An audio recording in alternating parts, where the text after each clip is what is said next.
రాష్ట్ర కేంద్ర ప్రభుత్వాలకి విషారదనగా ధర్మ సమాజం పార్టీ అధ్యక్షుడిగా ఏం చెప్పదలుచుకున్నారు ఈ రిజర్వేషన్ సంబంధించిన అంశం? నేను చెప్పేది ఒకటే, తెలంగాణ రాష్ట్రంలో 9th షెడ్యూల్లో కేంద్ర ప్రభుత్వం ఈ బీసీల రిజర్వేషన్స్ ఏవైతే ఉన్నాయో వీటిని 9th షెడ్యూల్లో పెట్టి చట్టం చేయాలి.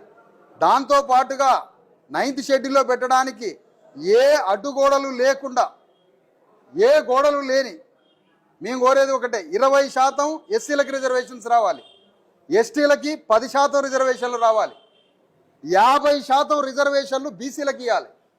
50% రిజర్వేషన్లు మా మేనిఫెస్టోలో ఉంది. 50% రిజర్వేషన్లు, 50% బీసీ ఎస్సీ ఎస్టీ జేఏసీ మేనిఫెస్టోలో పెట్టినాం. 50% రిజర్వేషన్, 42% కాదు రావాల్సింది, 50% రిజర్వేషన్స్ బీసీలకు రావాలి, 10% షెడ్యూల్ ట్రైబ్కి రావాలి, 20% ఎస్సీలకు రావాలి. మొత్తం 70% రిజర్వేషన్స్, 80% రిజర్వేషన్స్ కేంద్రం 9th షెడ్యూల్లో పెట్టి ఫిక్స్ చేసి 9వ షెడ్యూల్ నుంచి మాకు రిజర్వేషన్స్ రావడానికి తెలంగాణ రాష్ట్రంలో బీసీ ఎస్సీ ఎస్టీ జేఏసీ ఆధ్వర్యంలో కోట్లాది మంది ప్రజలు నడి రోడ్డు మీదకి వచ్చి ఒక మహాయుద్ధం చేయబోతున్నాం దేశవ్యాప్తంగా తెలంగాణ రాష్ట్రం నుంచి.